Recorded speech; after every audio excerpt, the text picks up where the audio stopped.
యాకోబు సంతతి వారైన మీరు ధర్మకారులు ప్రభు సన్నిధితో ప్రార్థిస్తాం.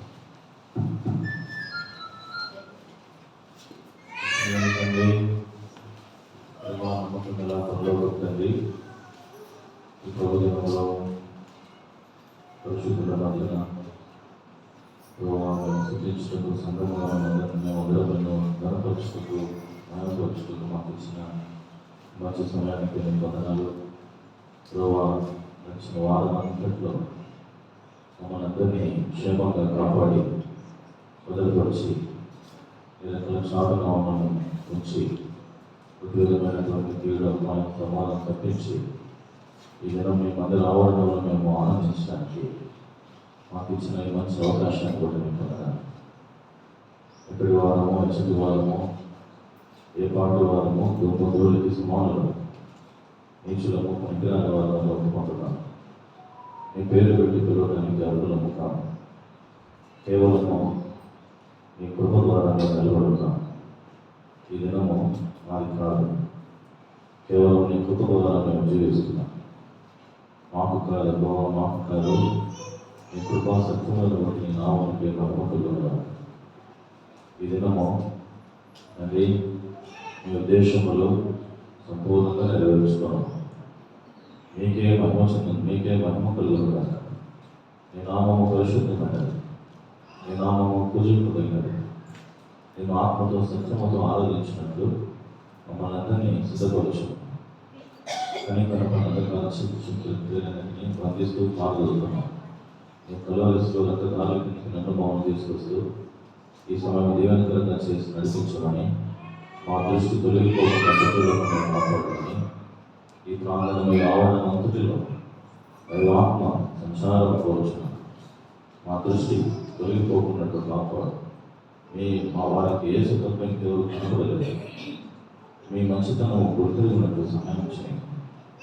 మీ యొక్క విలువను మేము గుర్తిరిగినట్టు గుర్తు తెచ్చాం. వాక్యంలో ఉన్నటువంటి సత్యము గ్రహించే మనసు మాకు తెచ్చాం. కంటికి కనబడనివి, చెవికి వినబడనివి, హృదయం గోచరమైన సంగతులను బోధించు దేవుడు. దయచేసి మీ వాక్యం మాకు అనుగ్రహించమని మీ మాటలు మాకు తెచ్చాము. యేసుక్రీస్తు ప్రభువారి శ్రేష్టమైన ఘనమైన శక్తిగల ఉన్నతమైన నామం ప్రార్థించి స్తుతించి వేడుకుంటున్నాం తండ్రి.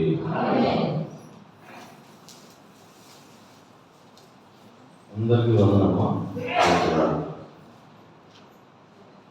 ఒకసారి చూద్దాం ఈ మాట. మలాకి గ్రంథం 3వ అధ్యాయం 6వ వచనం. యెహోవానైన నేను మార్పు లేని వాడను, యాకోబు సంతతి వారైన మీరు న్యాయం కాలేదు. యెహోవానైన నేను మార్పు లేని వాడను. ఇది అండర్లైన్ చేసుకోండి. ఈరోజు మన అంశం ఏంటంటే మార్పు లేని దేవుడు. ఈ మార్పు లేని దేవుడు మానవునికి ఏం చేశాడు? ఆయన గుణము మనము ధ్యానిస్తూ ఉన్నాం. ఆయన గుణ లక్షణాలను మనము ధ్యానిస్తూ ఉన్నాం. Never changing God. ఆయనకు అనేకమైనటువంటి గుణాలు ఉన్నాయి. ఆయన ప్రేమ గలవాడు, ఆయన వెలుగై ఉన్నాడు, దేవుడు వెలుగై ఉన్నాడు, దేవుడు దయగలవాడు, దేవుడు దయాదాక్షిణ్య పూర్ణుడు, దేవుడు కరుణా వాత్సల్యములు గలవాడు. ఇట్లా చెప్పుకుంటూ పోతే అనేకమైన సంగతులు ఆయన గుణలక్షణాలను గురించి బైబిల్ స్పష్టంగా రాయబడింది. ఈ దినము మనం నేర్చుకునే మాట ఏంటంటే ఆయన మార్పు లేని దేవుడు, మార్పు లేనివాడు. దేవుడు మార్పు లేనివాడు. యెహోవానైన నేను మార్పు లేనివాడును. మార్పు లేదు. ఏ విషయంలో మార్పు లేదు అనే విషయాలు ఒక 7 సంగతులు చూస్తాం. ఆయన ఎటువంటి వాడు అనే విషయము మనం అర్థం చేసుకోవాలి.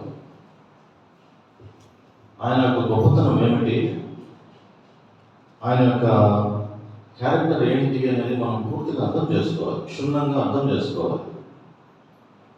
ఆయన అర్థం చేసుకోకుంటే మనం ఆరాధించలేము. ఏదో పలుకులు పలికి ఏదో మెప్పు కోసం కాదు మనం ఇక్కడ రావడం. ప్రభువును కనపరచాలి, ప్రభువును మనం పరచాలి. ఒక మాట రాయబడింది దేవుని గురించి. ఏమంటుందంటే హెబ్రీ పత్రిక 13వ అధ్యాయము 8వ వచనంలో తీసిన వాళ్ళు చదవండి. హెబ్రీ పత్రిక 11వ అధ్యాయం. నిన్న నేడు ఒకటే రీతిగా ఉన్నాడు. అవును, యుగ యుగములకు ఒకటే రీతిగా ఉన్నాడు. Is never changing. ఒకటే రీతిగా ఉన్నాడు, మార్పు లేదు ఆయనలో. నిన్న ఎలా ఉన్నాడో రేపు అలా ఉంటాడు, ఈ రోజు అలా ఉంటాడు. కొన్ని సంవత్సరాల క్రితం ఫ్యూచర్లో ఎలా ఉన్నాడో, ప్రజెంట్లో ఎలా ఉన్నాడో, పాస్ట్లో కూడా అట్లా ఉంటాడు, ఫ్యూచర్లో కూడా అట్లే ఉంటాడు. కాబట్టి ఆయనలో మార్పు లేదు, ఒకటే రీతిగా ఉన్నాడు. మనుషులు మారిపోతారు, మనుషులు పరిస్థితులను బట్టి, అవసరాలను బట్టి, అవకాశాలను బట్టి మనిషి మారిపోతాడు. కానీ దేవుడు మారిపోడు, దేవుడు మారనివాడు, మార్పు లేని దేవుడు. నిన్న నేడు నిరంతరము ఏకరీతిగా ఉన్నాడు. మీ అందరూ ఊసరవెల్లి గురించి విన్నారా లేదా? ఊసరవెల్లి ఏం చేస్తుంది? అది తన రంగులు మార్చుకుంటుంది.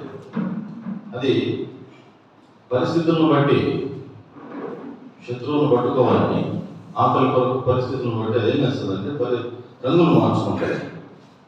మనిషి కూడా, మనిషి జీవితంలో ఎన్నోసార్లు నిన్న ఉన్నలాగా ఈరోజు ఉన్నాడు. నిన్నటి ఆలోచన వేరు, ఈరోజు ఆలోచన వేరు. కానీ దేవుని ఆలోచన సదాకాలం నిలుచునని రాయబడింది. మొట్టమొదటిగా ఆయన స్వభావం ఏంటిదంటే, చూడండి, కీర్తన 33:11. కీర్తన 33:11.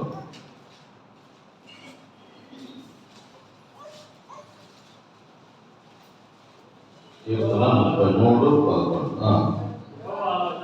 యెహోవా ఆలోచన సదాకాలము నిలుచును, ఆయన సంకల్పములు తరతరములకు ఉండును.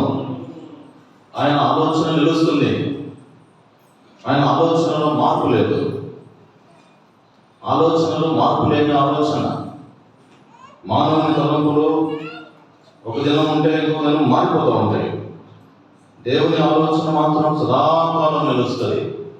ఏమిటి దేవుని ఆలోచన? What is God's plan and what is God's idea? ఏంటి ఆలోచన? దేవునికి ఉన్నటువంటి ఆలోచన ఏమిటి? ఒక 7 విషయాలు చెప్తాను, నేను తెలుసుకొని పోవాలి. ఆయన ఆలోచన సదాకాలము ఉంటుంది, ఆయన ఆలోచన ఎప్పుడు మారదు. ఏమిటి ఆయన ఆలోచన అంటే, యోహాను సువార్త 3:16. యోహాను సువార్త 3:16 ఏముంది? ఆయన ఆలోచన ఏమిటి? తీసిన వాళ్ళు చదవండి. దేవుడు లోకమును ఎంతో ఆయన అద్వితీయ కుమారునిగా పుట్టినవానిలో విశ్వాసం ఉంచి ప్రతివాడు నశింపక నిత్య జీవం పొందినట్లు ఆయన, ఇది ఆయన ఆలోచన, ఇది ఆయన ఐడియా. ఆయన ఆలోచన సదాకాలం నిలిచేది, మార్పు లేదు. అందుకని మనిషిని దేవుడు ప్రేమించి ఏం చేసినాడంటే, తన ఏకైక కుమారుని యేసుక్రీస్తు ప్రభువారిని లోకానికి పంపించాడు. అద్వితీయ కుమారుడు అంటే కింద ఏముంది? అద్వితీయ కుమారుడు అంటే జనితైక కుమారుడు, ఒకడైన కుమారుడు, ప్రియ కుమారుడు, నా ప్రియ కుమారుడు యేసుక్రీస్తు ప్రభువారిని లోకానికి పంపించాడు. ఆయన రావడం ద్వారా మనిషికి సంతోషం, మనిషి హృదయంలో దుఃఖం తీసేసినాడు. ఆయన రావడం ద్వారా నిత్య జీవం, ఆయన రావడం ద్వారా ఆయన మనిషికి ఉన్నటువంటి శాపం పోయింది, మనిషికి ఉన్నటువంటి శిక్ష కొట్టివేసినాడు. ఆయన రావడం ద్వారా ఎన్నో మేలు జరుగుతూ వచ్చినాయి. కాబట్టి ఇది ఆయన ఆలోచన, ఆయన ఆలోచనలో మార్పు లేదు. ఇది మొట్టమొదటిది. తర్వాత రెండవ విషయం గమనించినట్లయితే, 2వ తిమోతి పత్రిక 2వ అధ్యాయము 13వ వచనం. 2వ తిమోతి పత్రిక 2వ అధ్యాయము 13వ వచనం.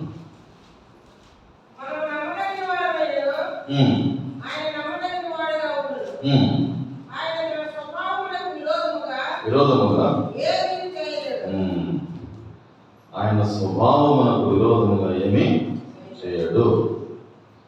ఆయన స్వభావంలో మార్పు లేదు. మొట్టమొదటిగా ఆయన మార్పు లేనివాడని మనం చూసినాం కదా. మొట్టమొదటిగా ఆయన ఆలోచనలో ఎటువంటి మార్పు లేదు. రెండవది, ఆయన స్వభావంలో మార్పు లేదు. అంటే మనిషి స్వభావం ఎట్లాంటిది? మనిషి స్వభావం మారిపోతూ ఉంటుంది, ఉండదా? ఇప్పుడు యాకోబు గురించి మనం అందరం చదివి ఉంటాం. యాకోబు జీవిత చరిత్ర అంతా మనకు తెలుసు. యాకోబు మేనమామ, యాకోబు మామే కదా, మామ ఎవరు లాభం. ఎన్నిసార్లు పంచినాడు జీతము? ఎన్నిసార్లు పంచినాడు? గుడ్డివి అన్ని నాకు, అన్ని నీకు, తర్వాత మంచి మాత్రం నాకు 10 సార్లు మార్చినాడంట. 10 సార్లు జీతం మార్చినాడు. అన్ని వాక్యాలు నేను చూపించను. మనిషి స్వభావము మార్చుకుంటూ పోతాడు. అంటే స్థిరత్వం ఉండదు, స్థిరమైనటువంటి ఒక స్టెబిలిటీ అనేది ఉండదు. ఆయన స్వభావం మారని స్వభావం. యాకోబు పత్రికలో మాట్లాడబడింది. ఆయన యందు 1వ అధ్యాయము, యాకోబు పత్రిక 1వ అధ్యాయము 7వ వచనం. 17 చదువు. 1:7 యాకోబు పత్రిక. విమనస్కుడై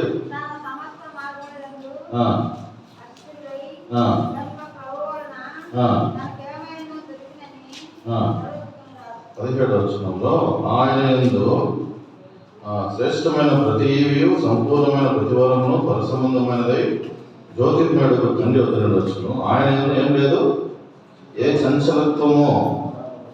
చంచలత్వమైననో గమనాగమనమున కలుగు ఏ ఛాయను లేదు. ఆయన యందు ఆయన స్వభావంలో మార్పు లేదు. చంచలత్వం అంటే స్వభావం. ఆయన స్వభావంలో మార్పు లేదు. మారిపోయే ప్రపంచం. ఈ దినం ఒక రకంగా ఉంటుంది, రేపు ఒక రకంగా ఉంటుంది, మారిపోతూ ఉంటుంది. కానీ ఆయన స్వభావంలో మార్పు లేదు. ఏకరీతిగా ఉన్నాడు. నిన్న నేడు నిరంతరము ఏకరీతిగా ఉన్నాడు. కాలంలో అనేకమైన మార్పులు చూస్తూ వస్తాం మనం. ఈ దినం ఉన్నట్టు ఉంటుందా మార్పు? ఒక సంవత్సరం క్రితం ఎఫ్సి సంఘం ఎట్లున్నది? ఒక సంవత్సరం క్రితము, 2 సంవత్సరాల క్రితం ఎఫ్సి సంఘం ఎట్లున్నది, ఇప్పుడు ఎట్లున్నది? మారిపోయినా లేదా? ఇప్పుడు ఎవరన్నా చూసి ఏమి ఇంత మార్పు చేసింది, నువ్వు చిన్నప్పుడు ఎట్లున్నావు, ఇప్పుడు ఎట్లున్నావు అంటావు. అట్లా మారిపోయే కాలం. కానీ దేవుడు మారడు. Never changing God. ఆయనలో మార్పు లేదు. ఆయన స్వభావంలో మార్పు లేదు. ఆయన ఆలోచనలో మార్పు లేదు. పరిస్థితిని బట్టి ఒకసారి ఓర్ప మనకు తెలుసు కదా, ఏమైంది? ఓర్ప ఏం చేసింది? మారిపోయిందా? పరిస్థితిని బట్టి ఎందుకు మారిపోయిందేమో. రూత్ ఏమో అతను వెంబడించింది. ఓర్ప ఏం చేసింది? విడిచిపెట్టి ముద్దు పెట్టేసి వెళ్ళిపోయింది. అంటే ఆమెమో ఆయన వెంబడించింది. ఏం పరిస్థితిని బట్టి ఏమో మారిపోయింది, నీకు తిరిగిపోయింది. మారిపోతారు జనాలు. కాలం మారిపోతా ఉంది. దేవుడు మారడు, ఎప్పుడు మారడు. ఆయన గురించి మాట్లాడబడింది కీర్తన గ్రంథంలో. కీర్తన గ్రంథం 102:27. కీర్తన గ్రంథం 102:27.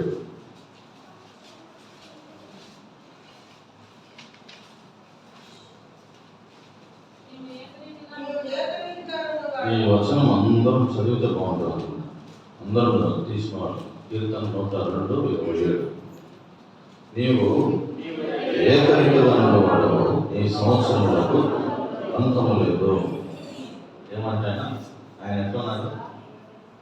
ఏకరీతిగా ఉన్నాడు. Unique person. చేంజే లేదు.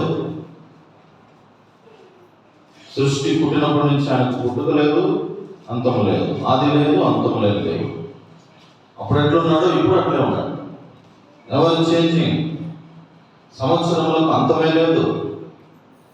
ఇది ఆయనకున్నటువంటి గుణం. కాబట్టి 2 విషయాలు చూసినాం. ఆయన మార్పు లేనివాడు. ఆయన ఆలోచనలో మార్పు లేదు, ఆయన స్వభావంలో కూడా మార్పు లేదు. 3వ విషయము చూడండి. కీర్తన 48వ అధ్యాయము 14వ వచనం.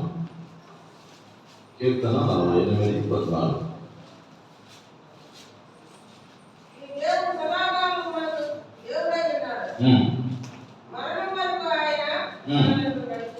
మరణం వరకు మనలను నడిపించును.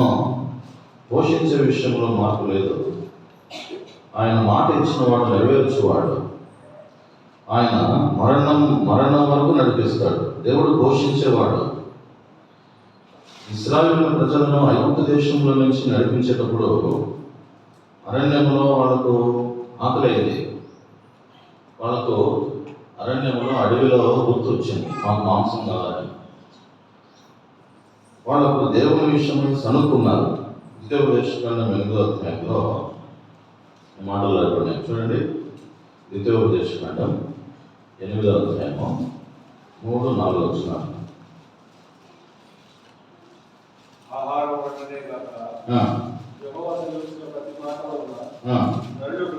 బ్రతుకులని తెలియజేయకై ఆయనను అనచి నీకు ఆకలి కలుగు చేసి మన్నాతో నేను పోషించే విషయం. తర్వాత ఈ 40 సంవత్సరంలో బట్టల్లో పాతకలు లేదు, నీ కాలు వాయలేదు.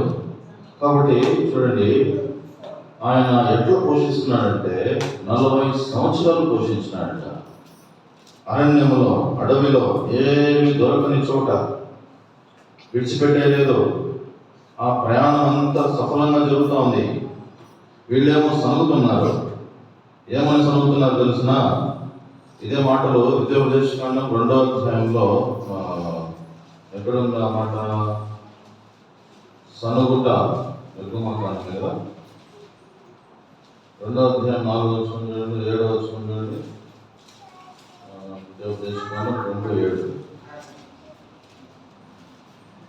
లేదు కానీ ఈ మాట చదువుకుని అడిగిపోదాం. నిర్గమకాండంలో ద్వితీయోపదేశకాండం 2వ అధ్యాయం 7వ వచనం.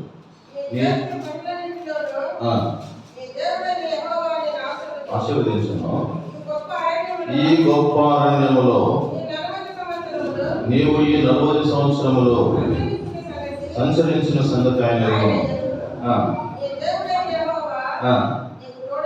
తోడై ఉన్నాడు. నీకేమీ తక్కువ. నీ దేవుడు ఏమంటా? తోడై ఉన్నాడు. నీ దేవుడు నీకు తోడు. విడిచిపెట్టే దేవుడు కాదు, నిన్ను విడిచిపెట్టేసే దేవుడు కాదు. అరణ్యంలో 40 సంవత్సరములు ఏమి దొరకని చోట ఆయన నీ విషయమై ఎరిగినవాడు, నీకేమీ తక్కువ కాకుండా చూసుకునేవాడు. ఆయన మాట ఇచ్చాడు, నీకు పాలు తేనెలు ప్రవహించి దేశాన్ని నడిపిస్తాను. అయితే మనిషి ఎట్లా ఉన్నాడంటే సనుకుంటూ ఉన్నాడు. నిర్గమకాండం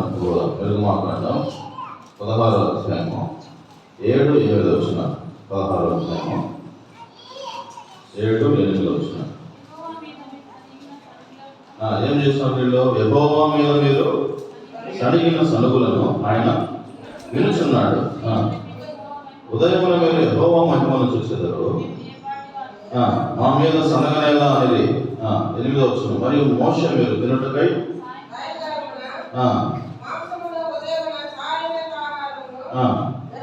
మీకు ఏగానో మీరు ఆయన మీద మీ సనుగులను వినుచుండగాను. చూడండి, కాబట్టి మనిషి సనిగేవాడు, పరిస్థితులను బట్టి సనుగుతున్నాడు. ఏదో చావకపోతేనే ఈ అరణ్యంలో మాకు అన్నం పెట్టేవాడెవడు, మాంసం పెట్టేవాడెవడు?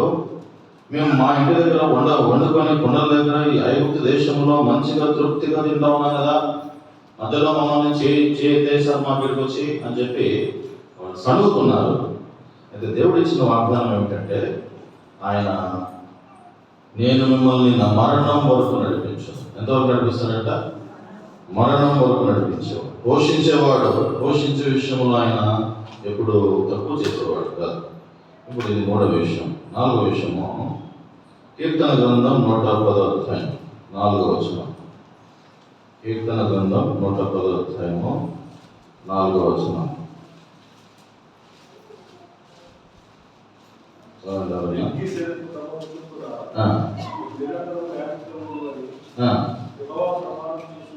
చేసి ఉన్నాడు. మాట తప్పని వాడు ఏమంట? మాటలో మార్పు లేదు, ఆయన మాట విషయంలో మార్పు లేదు.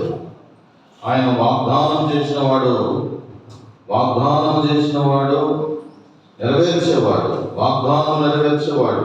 మాట తప్పదు. ఆయన మాట ఇచ్చినాడంటే ఎన్నడూ మాట తప్పడం అని రాయబడింది ఒక చోట. 146వ కీర్తన, ఇదే కీర్తన 146 6వ వచనం. కీర్తన 146 6. భూమిని సముద్రమును దానిలో సర్వమును సృజించినవాడు. ఎన్నడూ మాట తప్పును, మాటలో మార్పు లేదు. ఆయన మాట ఇచ్చినాడంటే అంతే, ఆయన మాట అంతే. ఆయన మాట తప్పక నెరవేరుతుంది, ఎన్నడూ మాట తప్పడు. ఆయన మాట తప్పనటువంటి దేవుడు. యాకోబుకు కల వచ్చింది, పడుకొని నిద్రపోతున్నాడు. ఆదికాండం 28వ అధ్యాయంలో అక్కడ ఇచ్చినటువంటి మాట ఏంటంటే, ఆయనకు 28వ అధ్యాయము 15వ వచనంలో ఏముంది ఇక్కడ? 28వ అధ్యాయము 15వ వచనం.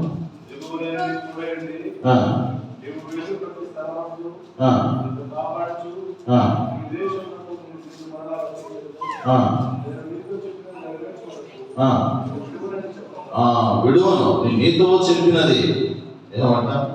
నీతో చెప్పినది నెరవేర్చే వరకు విడువను నేను. అది ఆయన మాట. ఎన్నడూ మాట తప్పని దేవుడు. మాట మారదు. ఆయన మాట ఇచ్చినాడంటే అంత తోచా తప్పకుండా నెరవేరుస్తాడు. ఇప్పుడు ఎన్ని విషయాలు చూసినామండి మనం. ఆయన స్వభావంలో మార్పు లేదు, ఆయన ఆలోచన విషయంలో మార్పు లేదు, ఆయన పోషించే విషయంలో మార్పు లేదు. తప్పకుండా మరణం వరకు నడిపిస్తాడు. ఆయన మాట తప్పనటువంటి దేవుడు. తర్వాత ఇంకొక విషయం చూస్తాం. యెషయా గ్రంథం 54వ అధ్యాయం. యెషయా గ్రంథం 54వ అధ్యాయము 8-10 వచనాలు. యెషయా గ్రంథం 54వ అధ్యాయం.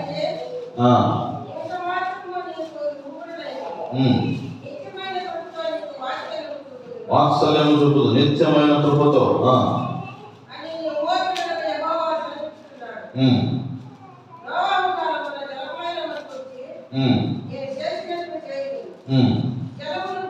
పదవచనం చదువుమా. 10. పర్వతములు తొలగిపోయినను, మెట్టలు తత్తరిల్లినను, నా కృప నిన్ను విడిచిపోదు.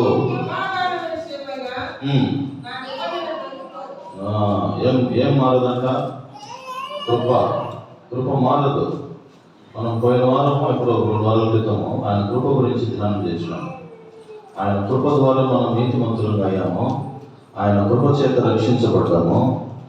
గుర్తున్నాయా? ఆయన కృప ద్వారా మనకి ఏం చేయబడింది? దేవుడు ఏం చేసినాడు? రక్షణ ఇచ్చినాడు, నీతిమంతులుగా చేసినాడు. ఆయన కృప మనకేం చేసిందంటే మన దరిద్రతను తీసివేసింది, ఐశ్వర్యవంతులుగా చేసింది. ఆయన కృప మనకు నిత్యమైన ఆదరణ, శుభప్రదమైన నిరీక్షణ ఏం చేసిందంటే ఆయన కృప మనకు బలం ఇచ్చింది. ఇవన్నీ ఇంతకుముందు చూసినాం. ఇప్పుడు ఆయన కృప మారని కృప. ఆయన కృపలో ఏమాత్రం మార్పు లేదు. కృప చూపుటలో నీ వంటి దేవుడు ఆకాశం ముందు భూమి మీద లేనే లేడు. నిత్యమైన కృప చూపే దేవుడు.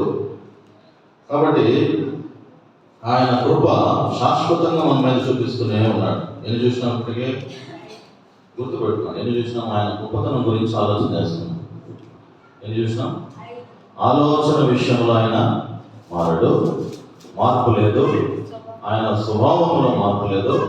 ఆయన పోషించే విషయంలో ఆయన ఇప్పుడు వెనకడుగు వేయడు. ఆయన మరణం వరకు మనం నడిపిస్తాడు. తర్వాత ఆయన ఏంటంటే మాట తప్పనటువంటి దేవుడు. తర్వాత కృప మారని కృప. తర్వాత ఇంకో విషయం చూద్దాం. 1 పేతురు గ్రంథం 1వ అధ్యాయం 24వ వచనం. 1 పేతురు గ్రంథం 1వ అధ్యాయము 24వ వచనం.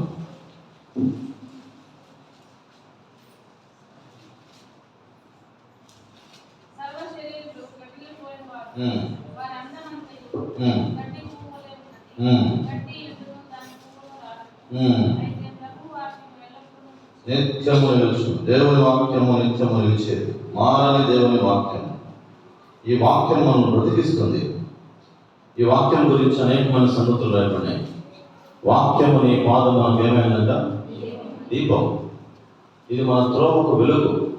చీకటిలో నుండి వెలుగులోకి నడిపిస్తుంది. నిత్యమైనటువంటి ఆయన వాక్యం నిత్యము నిలుస్తుంది. ఆయన వాక్యం సదాకాలం నిలిచేది. ఈ వాక్యం మార్పు లేదు. ఈ వాక్యములో పర్వతములు చోట రాయబడింది ఏంటంటే, ఆకాశము గతించినను, భూమి గతించిపోయినను, నా మాట ఏమాత్రం కూడా ఒక పొల్లు కూడా తప్పిపోదు.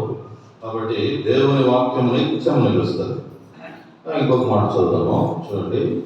చివరిగా కీర్తన గ్రంథం 45వ అధ్యాయము 6వ వచనం. కీర్తన గ్రంథం 45వ అధ్యాయము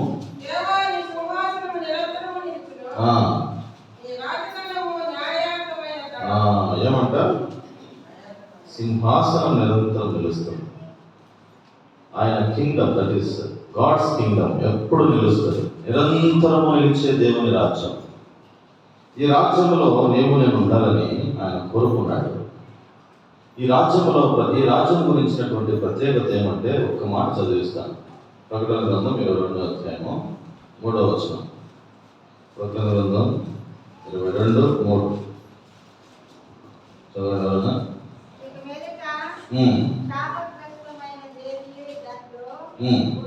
ఉండదు. ఏం లేదు. ఆ రాజ్యం ఉన్న ప్రత్యేకత ఏమిటి? శాపగ్రస్తమైనది ఒకటి కూడా ఉండదు. ఆ రాజ్యంలో శాపం అనేది ఉండదు. శాపగ్రస్తమైనది, అపవిత్రమైనది, మలినమైనది అసలు ఉండదు. పవిత్రమైనది. ఈ లోకంలో ప్రభుత్వాలు మారిపోతాయి. ఇప్పుడు ఎలక్షన్స్ సీజన్ దగ్గర పడింది. ఏ ప్రభుత్వం వస్తుందో, కానీ దేవుని ప్రభుత్వం, దేవుని సింహాసనం నిరంతరము నిలుచు. మారదు. అది దేవుని సింహాసనం మారదు, దేవుని రాజ్యం మారదు. నిత్యము నిరంతరము నిలుస్తుంది. ఆ రాజ్యంలో నేను ఉండాలని ఆయన మనం రక్షించినాడు. అందుకని సంఘంలో చేర్చినాడు. ఎంత గొప్ప ప్రణాళిక ఆయన ప్రణాళిక. 7 విషయాలు చూసినాం. ఆ రాజ్యంలో సదాకాలం మనం ఉండాలని ఆయన చేసినటువంటి కార్యం అంత కాదు. యేసు ప్రభువు వారి యొక్క ప్రేమలో కూడా మార్పు లేదు. ఆయన ప్రేమలో మార్పు లేదు, దయలో మార్పు లేదు. ఆయన చేసినటువంటి కార్యాలలో ఎటువంటి కూడా మార్పు లేనటువంటి దేవుడు ఆయన. ఎన్ని విషయాలు చూసినామండి? ఇప్పుడు 7 విషయాలు చూసినాం. గుర్తుపెట్టుకుంటారా? ఆయన ఆలోచన సదాకాలము నిలిచేది. ఆయన ఉద్దేశములో, ఆయన స్వభావంలో మార్పు లేదు. ఆయన ఏకరీతిగా ఉన్న దేవుడు. తర్వాత ఆయన మాట తప్పనటువంటి దేవుడు. మరణం వరకు మనం నడిపించే దేవుడు. నిత్యమైన కృప. దేవుని కృప మారదు. పర్వతములు తొలగిపోయినా, మెట్టలు తత్తలినా నా కృప నిన్ను విడిచిపోదు. దేవుని వాక్యము నిత్యము నిలిచేది. ఈ వాక్యం మనం బ్రతికిస్తుంది, దినదినం బ్రతికిస్తుంది. కాబట్టి ఇంకొక మాట చదువుతుంది. కీర్తన 15వ అధ్యాయము 4వ వచనం. కీర్తన 15:4.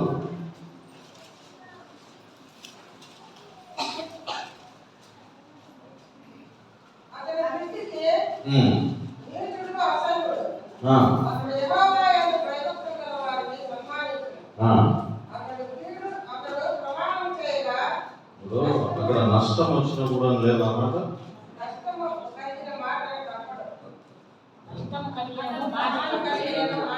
నష్టం కలిగితే మనిషి ఇప్పుడు నాకు నష్టం జరిగింది అనుకో వ్యాపారంలో, మనిషి మారిపోతాడు. కానీ ఇక్కడేం లేకపోయింది?